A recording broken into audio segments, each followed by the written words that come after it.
I would have never said that I was a fearful person or that I had any fear before doing this. It doesn't feel like fear. It feels like conviction. This is Slade Combs. Welcome to the Grandpa Channel. We believe we're all more alike than different. Every person has a story, and every story has the power to help us see our own story a little more clearly. I've noticed that some of the biggest turning points in life don't happen because we learn something new. They happen because we finally see something we've been missing all along.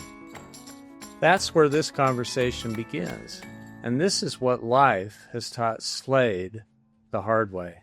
Let's listen. I'm Steve Harris, and people call me Rivers. Today we have a great guest. His name is Slade Combs, and he is a behavioral strategist specializing in the science of fear.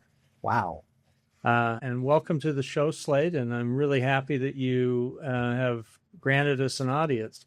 Oh, thanks so much for having me on. This is amazing. I'm excited to talk to America's grandpa. That's the biggest thing right here. Like America's #1 grandpa. It's great to have you on. Tell us a little bit about your advertising career and how you kind of have morphed into what you're doing right now, Slade. Back in the day when I would get on an airplane, they'd be like, "Oh, what do you do?" I was like, "Oh, I own an advertising agency in New York City." And that was one conversation that people could kind of quantify and understand. Right. But now when I get on a plane, they're like, "Hey, well, what is it that you do?" And I'm like, "Oh, I'm a behavioral strategist and I specialize in the science of fear." There's this moment where they're like, "I don't know if I want to continue this conversation and I don't even know what you're really talking about." Yeah. So I'm feeling fear come over me. So what's funny about it is it's not that much of a leap. I was in advertising for 20 years in New York. And in advertising, what we really are going after, like when you're scrolling on Instagram, when you're looking at ads, even old school advertising like TV, we consider that old school advertising now, right? Not even just like newspapers and billboards and stuff like that. But whatever content you're engaging with, what we're actually looking for in advertising is one very unique and specific unconscious fear. You don't know what it is. You don't even know that it exists. Your brain is actively hiding it from you. Typically, it develops in childhood, and we're looking for this one specific fear because negative emotion has as much as 5 times more power than positive emotion. So knowing that in advertising, we want to get to you as fast as we possibly can. We usually only have a few seconds to make some sort of a message or to move you to action. So we're just going to use negative emotion because it's just more economical, and the most powerful negative emotion that we have is fear. And so what we're looking for is this one specific fear that you have that you don't know you have. And if we can find out what that is, if we can understand its edges and be able to define that, we can use that to control you. And so that's what's happening. Like when you're scrolling on Instagram, we're trying to get to what exactly that is. And so in doing that for decades, I finally got to the point where I realized I don't want to keep hurting people with doing what it is that I'm doing. A lot of times I joke about advertisers being like psychologists whose job is to actually hurt you. Like we have ways and mechanisms to actually do that, right? And there's nothing you can do to control it. So yeah, hijacking the brain was what I did before, but now my job is to help people understand exactly what that fear is that they're running away from in their life, and more than that, what's on the other side of fear. I haven't ever looked at advertising as fear-based. That's kind of how I would kind of summarize it. And frankly, I'm not trying to be funny, but maybe I am a little bit. That scares the hell out of me. That means that we've done our job good. If you don't feel the fear, that's the whole point. I find this fascinating. Give me some ideas or some fears that you play off of on the advertising. Yeah, so this is a fantastic question. A lot of times when we think about fear, we think about conscious fear. Mm-hmm. So I usually refer to like spiders and snakes. I don't want to get into that elevator. It just feels claustrophobic. I don't want to fly on that plane. I have a fear of heights, that kind of a thing. These are conscious fears. And typically conscious fears are nowhere near as debilitating as an unconscious fear, because a conscious fear is something where you say, I don't want to deal with that. I'm going to consciously choose to move around it or to do something about this situation. When you have an unconscious fear and it works on you, it just forces you to move in a specific direction. But the way in which it forces you, you feel like you're making all of the right decisions. Usually what I say when it comes to an unconscious fear, especially your deepest and darkest unconscious fear, is that when you're actually doing it, you feel conviction. You feel like you're doing what's necessary to keep yourself safe, but the end result is suffering. So a fear like that could be, and again, these develop in childhood, right? our brains are always constantly scanning as we're children, is scanning the environment, trying to figure out what is threatening to me, what do I need to watch out for. And oddly, you don't even have to have something horrible happen to you. A lot of times when we talk about unconscious fear, people say, well, I wasn't traumatized as a kid. I don't have any like capital T trauma in my life. So there's capital T trauma that most people think about when it comes to like bad stuff happening to them. And then there's lowercase t trauma, which is actually called complex trauma. So complex trauma, they found in the recent decades that complex trauma can be just as problematic as capital T trauma because it usually goes unnoticed. There are these small little dynamics. It's not being abused when you're a child, but rather it's never being told that you're loved. It's not being hit with something specifically, but rather it's just, I'm going to withhold this thing, or I might just give you little shocks here and there of you're not as good as your brother, you're not as good as your sister, whatever that might be.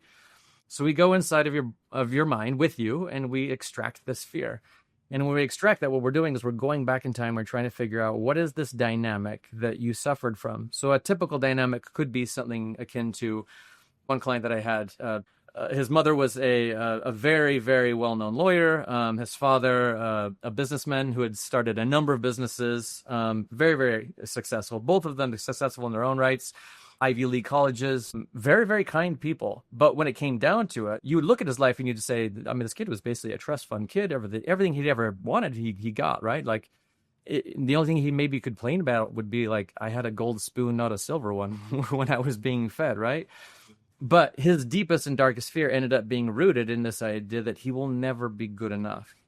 Looking at his parents and just seeing like how much they have accomplished inside of their life, and then thinking about himself, I'll never be good enough. And his parents not knowing it. This is the crazy part. We can actually, the fear itself typically comes from the dynamic of another human being. I could go into like the sociological and anthropological reasons for that. But the general concept is his parents were raising him. They wanted him to be successful. They wanted him to be happy. And so what ended up happening was every time he failed, they would withhold love and time and attention, right? This is like, next time, do it better, right? But every time he won at something, right, brought home the gold medal to something, they gave him that love, that time and attention. So he learned over time that love is a commodity in his mind and that he has to earn it, but that he'll never actually be good enough because there's no way he'll ever be able to go beyond what his parents had already built. So his whole entire life was built on this kind of belief that he'll never be good enough, but he had no idea that existed. And this is the crazy part when I work with clients. Nobody knows what their fear is. We have to extract it because your brain is actively hiding it from you. Okay, so I'm going to turn this on you a little bit. Tell us a little bit about your journey with fear. No, this is good. There's a concept that I call the predictable path. In Western society, especially in American society, we all grow up with this idea of a predictable path towards success, right? The minute you walk into school, you're already put on that path. In the end, this predictable path towards success, its formula has two parts to it. It really is, you're learning how to trade internal suffering for external results. If you can just handle enough internal suffering, just trade enough internal suffering, then you will get some sort of external result. And when you get that external result, then you can just shut it off. For most people, it's making enough millions where they can say, and now I can finally do what I want to do. So for me, I was in advertising, right? My wife is actually on Wall Street. And I mean, we had fun in New York. Like we had our kids there. We have 3 kids and, raised our kids. They're still kind of little, but, they were all born there. And I mean, we were going to parties at the plaza for Christmas and, champagne for everybody at every single table and flying all around the world. And especially me for my job, I was usually on a plane about 6 months out of the year in some foreign country, shooting models, driving cars and doing another advertising thing. And so my job as an advertiser was to paint the picture of the American dream. What does the American dream actually look like? And how can people achieve it by purchasing something? That was the idea, right? And how do you purchase something? Well, you have to work at a job. And what does that really mean? We'll get back on that predictable path of suffering, which is essentially trade some internal suffering for external results. And then you can buy the Bugatti. Then you can buy the watch or the Gucci or the whatever else that you want. So I had a long time where I thought, I'm doing great. Money's coming in, good lifestyle, everything's great. But I had no idea that I was suffering. I had no idea because everywhere I looked at everybody around me, they were all kind of doing the same things. I mean, a 15-hour day in New York is like a normal work day, right? Yeah. Then COVID hits, and that kind of throws everybody for a loop. And I ended up getting a rare heart condition that was triggered by COVID, but actually persisted simply because of stress. It was a heart condition, and when I went and saw my cardiologist, they tried to solve it, and then in the end, the general concept was you're gonna die early. This is it. You're done. And when I thought about that, when I thought about that, I remember looking back, and I thought about my kids. And as I thought about my kids, the one thought that came to me was, I can teach them how to be successful. I mean, part of my job actually was consulting companies to teach them how to become more lucrative, right? On top of the advertising, I can teach them how to be successful, but at what expense? The best they're going to be able to do is to duplicate what I have done. And if it ends up in an early death because you're so stressed and you don't even know it, then I've got to solve this problem. I had no idea what to do, though. But there was one thing that I did learn in my career in advertising. Obviously, I knew about this fear. And so I realized, how do I live life on the other side of fear, and what does that look like? And what was the cost of advertising? What have I done to this world? Yeah. Yes. So I told my wife, her and I, we chatted, and we decided to leave New York and to just go out and into the world. We had no idea where to go. We literally would wake up in the morning and just ask the kids, where do you want to live today? We had to buy a car. We never owned a car, so we bought a car. And then we're like, oh, let's just go to New Hampshire. Sure, why not? It's fall. After New Hampshire, where do you guys want to live today? Oh, let's go down to Florida for a little while. Great, we'll live in Florida for a couple months. As we were doing that, we were doing this for years, right? And then I realized that I needed to face my own fear. My own personal fear, that's a story for another day. It's quite a long saga, but I ended up having to identify and face my own, which was something that I knew how to do. Were you surprised, Slade, by what it was? I actually was. I thought it was a person. I didn't realize that your fear isn't actually a person. It's an archetype. After I had faced my fear, after I kind of like faced this person in my life, I had this moment. Not everybody gets the opportunity to do that, and not everybody needs to. But after I did that, I realized, I'm no longer afraid. But in doing that, I realized, no, it's not the person. The person is not what your brain records, although, I mean, it does, but it's not what it isolates. It's the dynamic. It's the persona. And then it was in that moment that I actually faced my own fear, that I realized, what do you really want? It was the inverse of it all. Mm. And so then I realized, well, then I need to live a life of truth. I need to live a life of freedom. I need to live a life of fulfillment. And I had no idea how to do that, because if you asked me how to do any of those things, it would have all come back down to like, just get an awesome job and work super hard, make tons of money, and force people to do things that you don't want to do. Yeah. So we dismantled our life. We literally dismantled. We sold everything that we owned. We got rid of it all. We traveled around, and we designed a completely new way of living. And so we live radically different than we did before. Everything I own fits in a suitcase. And it's the most amazing experience that I've ever been able to have with a family going through that. And now my job is so fun, because I wake up in the morning and I just get to meet with people and work with companies and individuals, just saying, my job is to help you to become more fulfilled. And so let's work hand in hand in making that happen. Wow. Talk to me a little bit about, I've heard the word archetype. Help me understand how you're using it so that I can better understand it. Yeah, an archetype would be defined as, imagine the character of a person to find out what your fear is. We're going to pull out three things. Those three things are going to be, the first part is generally we would say, what is the general character trait of a person, right? Is it a selfish person? Is it an angry person? Is it a violent person? That kind of thing. The second thing that we're going to be able to discover, what is it that they do that causes so much harm? What is that action that they're taking that's so problematic? And then the third thing that we're able to identify is the reason why they did it. And it's not the objective reason. It's what you kind of understood as a child, right? So it's your own perspective, because that's what your brain's going to react to. So my own personal fear statement, we can create a fear statement for you.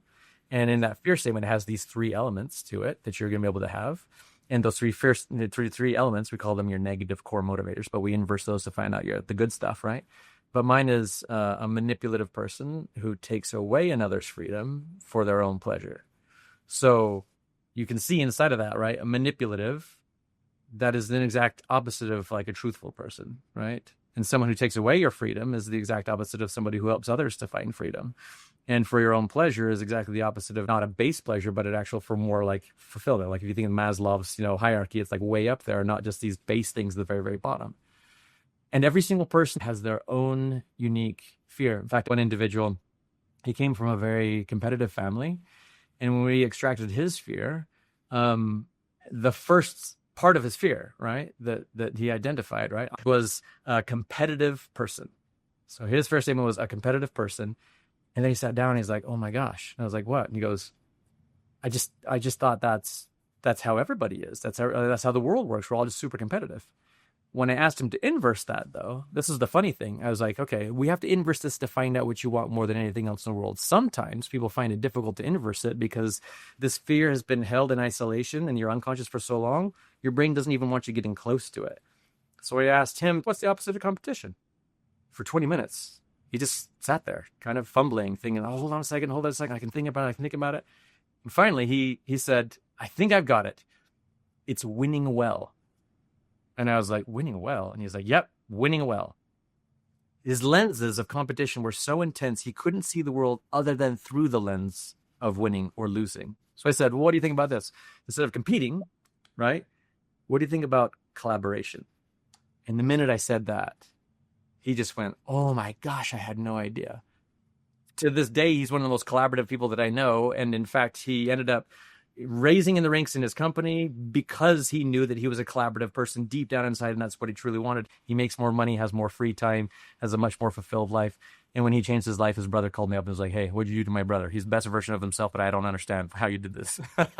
Aliens have abducted him. We're not sure who this person is. Exactly. That's really crazy. One woman, she was incredible. She's in her 40s, never got married, always wanted to. We identified what her fear was, and she grieved for like a good 2 weeks. And, we met together, and she's like, what do you do? Like, what do you do with the life that you could have had, but didn't because you didn't know what this one fear is? Because once I found out what my fear is, I realized that's why the dating thing didn't work out for me. That's why the marriage thing didn't work out for me. That's why the kids never worked out for me. That's why I've had so many lost opportunities, because I didn't know that I was simply reacting to this one dynamic that was completely invisible to me. Right. It was hard for her. But once we discovered her purpose, that was the part where she said, now I can build something real. And she got excited. So a couple of questions. This is absolutely fascinating to me. Does everybody have just one unconscious fear, or are there numerous unconscious fears? That's the first question. Very good question. So if you can think about your fear like a dark planet. So as you're a kid and you're growing up and you're scanning the environment, there's going to be a dynamic that happens to you. Again, that dynamic can be, one time super violent, or it can be like that complex trauma that we were talking about. Just a simple dynamic that over time ends up adding up to a lot of stress for your brain. So because your brain really, really wants to be economical with the amount of energy that it takes in. So when you think about like your heartbeat and breathing, you don't have to think about those things. They just become unconscious processes. It creates a lens through which you see the world, like that guy that I was just talking about. He's going to look through the world, assuming that everybody else doesn't feel good enough and they have to win at everything. But when you think about other fears, imagine if this one fear that you have, this deepest and darkest unconscious fear, is like a dark planet. And that dark planet has so much mass, right? It's so intense. It has a gravitational pull. It can pull other things into its orbit. So a lot of times I'll talk about orbital fears, or kind of these ancillary fears that it can start pulling into it. One individual, and he's like, I have this fear of flying. I know flying is my fear. It is my deepest and darkest unconscious fear. As we went through and we extracted his fear and found out what it actually was, this was really interesting. He's like, oh my gosh, this is what happened. He got on a plane one day. He could fly forever, right? But then one day he gets on a plane and he sits next to a specific individual. He didn't know it, but this specific individual had the exact same characteristics as the person who was kind of the genesis of his fear. The same type of a person, same voice, same way of moving around, of vocalizing things. So even before the plane took off, he was already being triggered and was already in a state of fight or flight. As the plane took off, they had the most turbulence he's ever had before. So these two things compounded together. What happens is when we're triggered by our fear, our brain will then start scanning around for what's going on. And if you're up against your deepest and darkest fear, it will pull ancillary things into it if it has an intense enough of an account where it then says, okay, avoid this fear, but also avoid this stuff that's associated with that fear. So from that day, he was afraid of flying, but oddly, it wasn't really because of the turbulence. It was because of the person who he was sitting next to.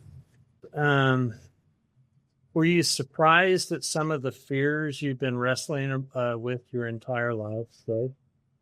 You know, what's interesting is once you find out what that dark planet is, everything else kind of falls into place. You can start to see things clearly. A lot of people, they say, in fact, I had one guy, he said, this is so crazy. It's like I can see through the matrix now. It's like I can see fear for what it is. And he was like, I would have never said that I was a fearful person or that I had any fear before doing this, because I didn't understand that this fear, like we talked about before, it doesn't feel like fear. It feels like conviction. Very interesting. Okay, so let me ask you a question. Think in your mind of maybe the most mentally healthy who's just got his crap together. If we're going to use a nail, he's positive, he's pumped, he's successful. Do those sort of people, does everybody have these unconscious fears? This is a good one, because a lot of times people might say, I don't have any conscious fears that hold me back. I'm not afraid of flying. You know, I can go jump off of a cliff into a river below. That's no big deal for me. And so there's this feeling that I'm kind of impervious. But really, when it comes down to it, when you are born all the way up until, like your double digits, like teen years and stuff like that, it's during this time where your brain doesn't know any different. It doesn't know about other kinds of dangers. It doesn't know that there's people starving, in a foreign country somewhere. There's some war-torn thing going on. All it knows is its experience, and what it's going to measure is relative fear. So this relative trauma, whether it's capital T or the complex trauma, it's just going to find out what that is. So quite honestly, for like a trust fund kid, it could literally be, I am afraid of silver spoons because I should have been given a gold one, and it just reminds me of how worthless I am. And so every single time he sees silver, he freaks out. Like it could be, it's obviously not like that simple, right? The silver, but that's the concept. The concept really is it's looking for relative trauma, the worst case scenario that the brain has faced in its existence. And then this is the strange part. It actually embeds it in your neurology, and your brain begins to develop around that. I came to know this because when I was interviewing an individual in the Air Force, so his job actually was to bring people in. They would be interviewed by him to find out. I experienced some sort of really traumatic event while I was out in the field, and I need insurance. And so he was the one that was the gatekeeper that said, okay, did it actually happen because of your military experience, or did it happen somewhere else inside of your life? And I was like, look, you see the worst case scenario, people watching other people die, right? So you tell me, what is worse, the trauma that you might experience as a child, right? Capital T or lowercase t, or what you might experience out on a battlefield? And he said, this is a really fascinating question, and it's very, very clear.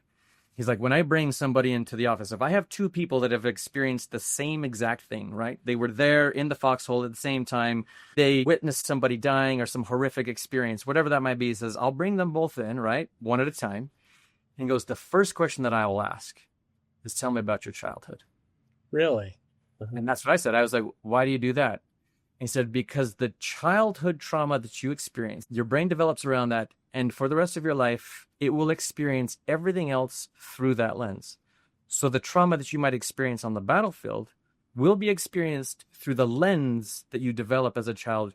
So that lens could actually create that trauma to be far, far worse on the battlefield. And for another person, it might not actually affect them at all. In advertising, we call it a psychographic, but essentially the idea is your demographic might change over time, your age, how much money you make, where you live. But this one fear, it doesn't change. So I can attack it when you're 20 and I can attack it when you're 50, and it doesn't matter. I can predict exactly how you're going to behave. Very interesting. Are there people that are walking around that have no capital T or small t trauma? Are there people who've been able to sublimate or get rid of these inordinate fears? Or do you find that we're all just a bunch? This is not a leading question, even that. But is there anybody who escapes this, Slade? This is good, right? Is there any way to repair this or to heal this? And this is the great part. Neuroplasticity says Yes. What's interesting is we can eliminate the negative emotion that's associated with this fear. We can also eliminate our knee-jerk reaction to it. But you have to become really aware of this. So as I work with clients, this is one thing that we work on adamantly is recognizing your personal suffering, recognizing when that suffering in your life is actually attached to this one dynamic, this one fear, and then working to eradicate that fear. And it just so happens to be that the inverse of your deepest and darkest fear is what your brain wants most. We call that your life's purpose, specifically because since your fear is neurologically based and it doesn't go away, although you can take the negative emotion associated with it and get it to the point where it doesn't affect you anymore, its inverse is also permanent because that's neurologically based. When you activate your life's purpose, your brain loves it, and you just have all these amazing chemicals just flush into your system. It's an actual chemical concoction that has a very unique signature just to you. Your fear is like a fingerprint, and so is your purpose. Is this what you're talking about with flow? So this is where flow is different, but this is what we want to get people to, right? So we want them to get to when they're living their life, building a business, being an employee, raising kids, whatever it is that you want to do. We want you to be in purposeful flow for 95% of your day. So purpose, if you could imagine, this is the inverse of your worst, deepest, and darkest fear. It's what your brain wants more than anything else in the world. So that gives you a very specific direction of what you want, right? So my purpose, we break it down, but essentially my purpose, it's to become a truthful person who helps others to find freedom for their own personal fulfillment. Everything I do in my career, everything I do as a dad, everything I do in my life is I just want to find more truth. I want to figure out how I can use that to be more free and to help other people be more free. And I want to be able to use that to have a more fulfilling life or to help other people have a more fulfilling life. Yours is going to be different. I've never had a client who's ever had the same, and I've done siblings before. Everybody has their own unique concoction. But that's the idea is you find out exactly what your purpose is. That gives you a very specific direction. So we usually say your purpose is going to give you a direction, and it's going to give you a perpetual source of energy to move in that direction because your brain rewards you when you activate that. And then the other side is flow. Flow is the science of optimal performance. It's an activity you do surely for the pleasure of the activity itself. It's usually associated with, like a skill or something like that. And so what we do is we combine the concept of flow, so being in flow in your life, but that flow has to move in the direction of your purpose. You put those two things together, then you end up with magic and crazy things, just amazing things happen. Well, I guess, let's say that you have an individual, just a hypothetical for you, Slade, an individual who seems to be beset by fears. It could be, a mixed bag of capital T and small t trauma. Is the recognition that you're being kind of all jumbled up because of your fears, is that the first step? And then how the heck do you get to a more enlightened, sort of place? Great question. So the first part is just knowing what you're actually running away from. Everybody is running away from something that their brain is actively hiding from them. So more often than not, we're spending all of our time and effort on these conscious fears. But every single time you pluck one out of that atmosphere, right? And there's space for another one to come in. So, if somebody is just like, oh, my really biggest problem is alcohol. I'm an alcoholic. I can't handle it, right? So you can take that out. You can take the behavior of alcoholism out. But that just leaves room for another vice to come in simply because the thing that's pulling it in, right? The real thing that's causing the stress and the trauma and the reactive, behaviors is the fear. And so once the first step is identifying what is my own personal deepest and darkest fear. You can't figure it out yourself. Second part is making that fear conscious. You actually have to move it from the limbic system.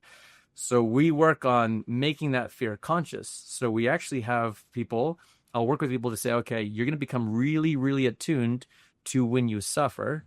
And for some people, they're like, that sounds like a really sucky thing, Slade. You're just going to make me think about all the times I feel crappy. And it's like, well, here's what happens when you take this fear and you become aware that something's happening. So something might happen in the here and now that triggers the fear, but you don't associate it with your childhood. We take that, we go back to the childhood, remember this dynamic. And for a lot of people, they remember memory. Something happened as I was a kid. What happens is that somatic memory moves from the limbic system into a different part of your brain, and it timestamps it. Once it timestamps it, The brain says, wow, that happened when I was 6, but I'm 40 now, and I'm okay. I'm not as threatened as I once was as a kid. So the negative emotion that you feel with this fear begins to decrease. I call it like walking through the haunted house, but with the lights on. If you walk in and you see the rubber spider, from Walmart just dangling from the ceiling and the duct tape on the walls, you start to realize this isn't as scary as I once thought it was. So the next time you walk into that haunted house, even if it is with the lights off on accident, right? You never know what's going to trigger you. You remember to yourself, like the brain remembers a 99-cent rubber spider from Walmart. Like that's what that thing is. You don't have to be that afraid. As that happens, at the same time, we activate their life's purpose. So it's like a chemical concoction that is an exact signature, right? It's the exact opposite as their fear. And we work on them activating that. So a typical day for that could be someone gets triggered. They then say simple thing like, how's this related to my fear? They go back and they think about it. I remember when I was 10, this one thing happened that sucked. For the fact that they remembered it, it moved inside of their brain. It became a memory, time-stamped. Now that memory won't bother them as much the next time. And then right after, we have them go activate their purpose. Usually not with the person who triggered them, somebody else that's safe. And that could just be like for me, right? Truth, freedom, fulfillment. I remember going to a grocery store and there was a girl working across the way and some guy went through the grocery line. He was really being a jerk and started yelling at the girl and complaining because he couldn't figure out his own credit card to put inside of the machine and just gave her this really, really hard time. She was almost on the brink of tears. And then he left and then I was up there. Truth is my thing, right? Freedom and fulfillment. So the first thing I saw was that guy wasn't telling the truth. He was making mistakes with the credit card machine. It wasn't your fault. Also, you work at this job that's really hard. You've been on your feet all day long and probably been yelled at a couple times. So the truth is I went up to her and I said, wow, that guy was a jerk. She was like, what? And I go, in this place must be really hard because you're on your feet all day long. That's the truth, right? That made her listen. Freedom. I don't know how much they're paying you with this company, but whatever it is, it's not enough because how you just dealt with that guy, there's no way I could have dealt with that guy the way that you did with such grace. I took her out of that cage that he put her inside of. And the fulfillment part, she just smiled. There was this moment that she just smiled and she was like, I was seen that day. For me, that's activating my purpose. And when I do that, like when you activate your purpose, you get this rush of like good chemical, dopamine, everything else, oxytocin. Like it's a rush that when you feel that, you're like, I will do this all day long. I will do this for free. I will do this everywhere. That's why, when I work with organizations, they love it because we can eliminate issues having to do with direction and motivation. We can put those to bed because we know I want to go in this direction. And when I do go in that direction, man, I have all the energy in the world to do it. So an individual comes to you and says, I'm riddled by fear, Slade. I just know it. I don't know what to do. Walk me through a process of what you would recommend, what you do. Yeah. So usually it's the ones who are like, Slade, I don't have any fears. Those are the worst. Because they're completely unconscious. They're like, oh, I'm impermeable. So if you actually come and you're like, I actually, I have people come to the program, right? They're like, I know that I'm being held back by something. I just know it. I can feel it. And I know that I have like fears in my life. I just want to figure out what that is, right? Those people generally come and they're like, okay, they're ready to discover it. For the people who are like, oh, I don't have any fears. Sometimes that can be such a revelation that they're quite shocked. So essentially, they'll go through this 8-week process that I take them through. Right, discovering your fear only takes about 20 minutes. It's actually not that long. I ask you how long that takes. Yeah, 20 minutes. And so this 8-week process is actually getting people ready for that fear experience or that extraction. And so week 1 is getting ready for that fear extraction. Week 2, we actually extract that fear. And then week 3, we're going to inverse that fear to find out what your life's purpose is, what neurologically you want more than anything else in the world. That's a really interesting one because a lot of people think my purpose in life is to be a great dad or my purpose in life is to be a good employer. But when you think about that, right? Like I worked with an individual once who had a beautiful wife and 5 kids. And he was like, my life's purpose is to be an amazing dad and to be this amazing husband. But one day his wife and the kids got into a car. It was a stormy night. And they went out just to go watch the movies, but he stayed home to work and they never came home. And this is the challenge when we start looking at a role or a goal as our life's purpose, right? And because by their nature, they are temporary, they can be taken away from us. This is the moment that when they are gone, we can be left thinking, well, then I don't have purpose anymore. Why am I even here on this planet? But you just know, for that one guy, you know that when his family was taken away, as horrific as that was, you know that deep down inside of him, he had even more to offer. And why? Because he experienced something painful and therefore knows the value of what's on the other side of that pain. He knows the value of having a spouse. He knows the value of having kids. And he would be an advocate for that. And so this is the great thing about your fear, is that you become an advocate for its inverse. You become an advocate, number one, to say, I don't want people like this behaving like this in the world, right? And on the other side, and I want to create a more beautiful world like this. You always end up with a virtue when you inverse, trauma like that. So as we go through the program, that's the first half, as we take people through this idea of identifying what is your fear, what is your purpose, and breaking that down. And then the second half of the program is actually applying that to your life, whether it's to build a business, whether it's to do something at your home, a side hustle, whatever that might be.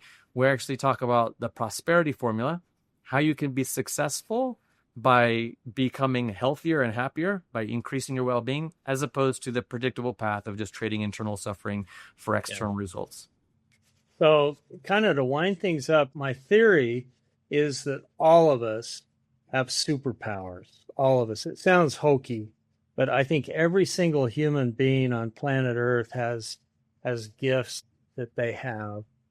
And if you were to kind of distill down to one or two or even three superpowers that you feel like you've been gifted with, Slade, what would they be? So this is it. Yeah. Truth, freedom, and fulfillment. What I found that's interesting is that the greatest thing that you have suffered is your greatest gift. You've just got to find out what that was, and then you can inverse that. And so from an evolutionary perspective, this is an amazing way for the brain just to say, I can still help the tribe because I can work toward the greater good, even though I've suffered from something terrible. Or for that question, for a lot of people who believe in a God and ask that question, how could a good and loving God allow such terrible things to happen to kids? This is the idea. The suffering that you've experienced as a child is your greatest gift. Very, very interesting. You've given me a lot to think about, Slade. I'm very appreciative that you would come on and share these things with us. Anybody out there, if they're interested, please. We're going to be opening up a cohort. So if they want to join and actually find out what their fear is, they want to inverse that, find out what their purpose is, and go through the program and how to live a more prosperous life, knowing these kinds of things, they can just go to sladecombs.com. It's so fun. It's so fun to be with people, watching their lives transform, watching them progress and grow, and watching them overcome these huge challenges in their life and do incredible things, especially for the people who come after them, their kids and grandkids and everything else. Well, thank you again, and have a lovely weekend. You as well. Okay, thanks, Slade. One of the ideas I keep coming back to from this conversation is that what feels certain isn't always true. Sometimes the bravest thing we can do isn't to defend our first reaction, but to be curious enough to ask where it came from. That kind of curiosity doesn't just change conversations. It changes relationships, and sometimes it changes us. Every story has two stories, the one you just heard and the one it stirs in your own life. If you'd like to spend a few minutes with the story of your life, we've created a reflection journal with a few prompts inspired by today's episode. You'll find it in the description. Because here at the Grandpa Channel, we believe we're all more alike than different. Every person has a story, and every story helps us see our own a little more clearly. Until next time, this is Rivers from the Grandpa Channel signing off. Keep looking for the stories that connect us all. That the greatest thing that you have suffered is your greatest gift.